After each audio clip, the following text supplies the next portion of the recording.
भगवान श्री रमण महर्षि से स्वामी लोकेशानंद ने समाधि के बारे में जानना चाहा।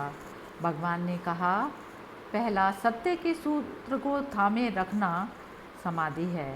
दूसरा सत्य सूत्र को पकड़े रहना सविकल्प समाधि है। तीसरा सत्य में लीन रहना तथा जगत के विषय में सभान न रहना निर्विकल्प समाधि है। चौथा अज्ञान में लीन रहना तथा जगत के विषय में सभान न रहना निद्रा है। पांचवा अनायास ही मूल और शुद्ध रूप में स्थिति सहज समाधि है।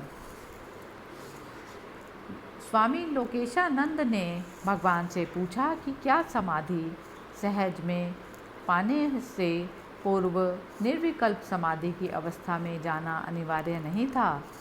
इस पर भगवान ने उत्तर दिया, जब हमारी कुछ ऐसी प्रवृत्तियां होती हैं जिन्हें हम छोड़ने का प्रयास कर रहे हैं, उस समय हम अपूर्ण हैं और हमें पूरी तरह से सजग प्रयत्न करने चाहिए कि मन को एकाग्र करते हुए विषयों से मुक्त रखें।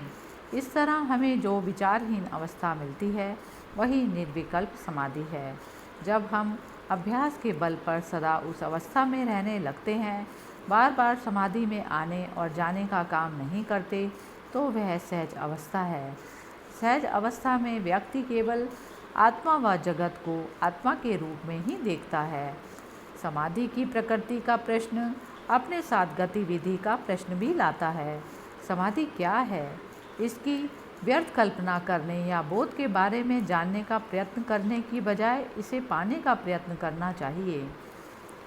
भक्त ने पूछा, जिस व्यक्ति ने बोध पा लिया हो, क्या वह अपने काम कर सकता है, गतिशील रह सकता है? इस पर भगवान ने कहा, क्यों नहीं? क्या आपको लगता है कि कोई ज्ञानी किसी पत्थर की तरह जड़ हो जाता है या शून्य में विलीन हो जाता है?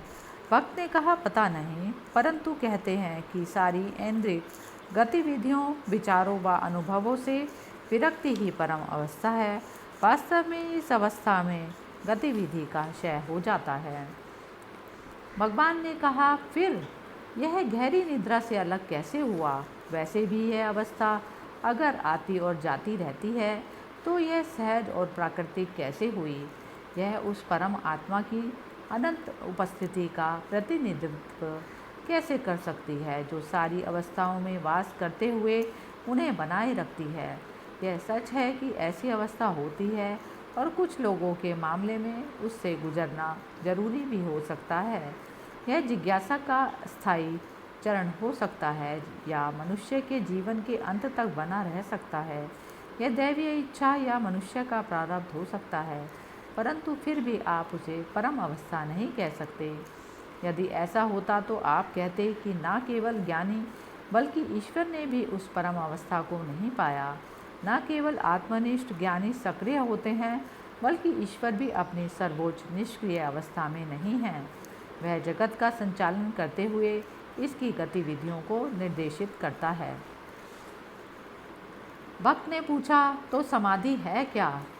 भगवान ने कहा, योग में ऐसी अवस्था को समाधि कहा है जिसमें एक तरह तन्मयता रहती है और समाधि कई प्रकार की होती है, परंतु मैं आपसे जिस समाधि की बात करता हूँ वह सबसे अलग है। यह सहज समाधि है। इस अवस्था में आप अपने काम करते हुए भी शांत और सहज बने रह सकते हैं। आपको एहसास होता है कि आप अपने भीतर की उस गहन आत्मा से चालित हैं और आप पर अपने कुछ कहने, करने या सोचने से कोई अंतर नहीं पड़ता। आपको कोई चिंता, तनाव, उद्वेग या परेशानी नहीं होती, क्योंकि आपको अनुभव हो चुका है कि यहाँ कुछ भी आपका नहीं है। सब कुछ किसी दूसरे की ओर से किया जाता है, जिसकी वजह से आप सहज संयोग में हैं। बोध पाने के बाद कोई इंसान अपने संसारिक कार्य करता है या नहीं करता, इससे उसकी अवस्था प्रभावित नहीं होती। एक अतिथि ने पूछा, अक्सर आत्मनिष्ठ ज्ञानी स्वयं को जगत की सक्रियता से काटकर सारे कर्मों से परे हो जाते हैं। इस पर भगवान कहते हैं, वे ऐसा कर सकते हैं या नहीं कर सकते। कई लोग बोध पाने के बाद भी अपने संसारिक कर्म करते हैं, व्यापार व शासन करते हैं। कुछ लोग एकांत में रमने लगते हैं, वे स्वयं को संसारिक कामों से परे कर लेते हैं। या केवल उतना ही रखते हैं जितना उनकी देह को बनाए रखने के लिए काफ़ी होता है। हम इस बारे में कोई सामान्य नियम नहीं बना सकते। अनेक पश्चिमी लेखकों के लिए यह समझना कठिन रहा कि ज्ञानी निष्क्रिय कैसे रह सकता है। उन्हें पूरा यकीन है कि जब ईसा ने यह कहा कि मेरी ने बेहतर पथ चुना तो वे गलत थे। आधुनिक ईसाई मार्था का प्रतिनिधित्व करते हैं, जो बाहरी तौर पर सक्रिय है। वे इसे श्रेष्ठ मानते हैं और ज्ञानियों की निष्क्रियता की निंदा करते हैं।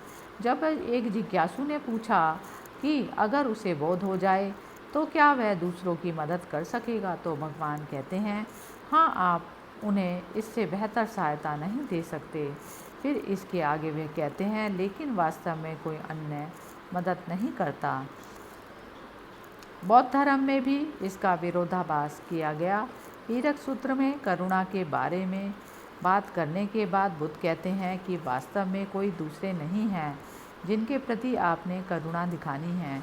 आगे भगवान बुद्ध कहते हैं, सुबुद्धि यह विचार मत करो कि तथागत अपने भीतर ही यह मानकर चलेंगे, मैं सभी प्राणियों को मुक्त करूँगा। यह एक निम्न कोटि का विचार होगा। क्यों? ऐसे कोई जीव नहीं जिन्हें तथागत ने मुक्त करना हो। इसका अर्थ होगा कि तथागत अपने भीतर ही भीतर इस विचार के साथ है कि उनकी अपनी आत्मा, दूसरों की आत्मा, सजीव और सर्वव्यापी आत्मा आदि। यहाँ तक कि जब तथागत अपनी बात करते हैं तो वे अपने मन में ऐसा कोई विचार नहीं लाते। केवल धरती पर रहने वाले प्राणी ही अपनी आत्मा को एक निजी संपत्ति मानते हैं। सुबुद्धि यहाँ तक कि तथागत द्वारा प्रयोग में लाया गया शब्द संसारिक जीव भी यह अर्थ नहीं देता कि ऐसे कोई जीव है। यह केवल बात को समझाने के लिए कहा गया है। लोग प्रायः कहते हैं कि एक ज्ञानी को अपने संदेश का प्रचार करना चाहिए। वे कहते हैं कि जब और इतना कष्ट है तो ज्ञानी शांत कैसे रह सकता है। परंतु एक ज्ञानी क्या है? क्या वह कष्ट को अपने से परे देखता है? वे स्वयं को जाने बिना उसकी अवस्था तय करना चाहते हैं। ज्ञानी के दृष्टिकोण से ये लोग ऐसे ही हैं। एक व्यक्ति को सपने में बहुत सारे लोग दिखाई देते हैं। वह नींद से जागने पर कहता है, क्या वे लोग भी जग गए जो सपने में थे? यह हास्यास्पद है। फिर कुछ लोग कहते हैं, इससे कोई अंतर नहीं पड़ता कि मुझे बोध होता है या नहीं। मैं बोध पाने वाला आखिरी व्यक्ति बनूंगा और उन्हें मदद करना चाहूँगा जो प्रबुद्ध होना चाहते हैं। यह बात भी कुछ ऐसी है मानो सपने में देखने वाला कह रहा हो, पहले सपने में दिखने वाले सारे लोगों को जागने दूं, इसके बाद मैं उठूँगा। वह इस नई दार्शनिक से अधिक विचित्र नहीं होगा। और फिर भी यह एक विरोधाभास है। ज्ञानी भले ही ज्ञान सक्रिय होगा परंतु वह निष्क्रिय दिख सकता है। हॉल में ताओ ते किंग से लाओ त्से का एक कथन पढ़ाया गया, ज्ञानी अपनी निष्क्रियता से ही सब कुछ संचालित करता है। श्री भगवान कहते हैं, अकर्म का अर्थ है गतिविधि को रोक देना। ज्ञानी सदा अनंत रूप से गतिशील रहता है। उसकी स्थिरता किसी तेजी से चल रहे नल जैसी है। यह इतनी तेज से चल रहा है कि आँख को स्थिर दिखता है, जबकि यह तेज़ी से घूम रहा है। अप्रत्यक्ष तौर पर लगता है कि ज्ञानी कुछ नहीं कर रहा। इसकी व्याख्या इसलिए करनी पड़ी क्योंकि लोग उसकी निष्क्रियता को जड़ता मान लेते हैं, जबकि ऐसा नहीं है। इसी तरह यह प्रश्न भी पूछा गया कि क्या ज्ञानी अपने प्रारब्ध से बंधा है। दरअसल इस प्रश्न का कोई अर्थ नहीं। उसका शरीर प्रारब्ध से बंधा है, परंतु वह उस देह के साथ अपनी कोई पहचान नहीं रखता, इसलिए प्रारब्ध उसे बांध नहीं सकते। अगर वह उस अनंत आत्मा के साथ लीन हो जाए जिसमें यह देह, यह जीवन, यह जगत एक छवि की तरह प्रकट होते हैं, तो उसे किसी भी बंधन में बांधा नहीं जा सकता।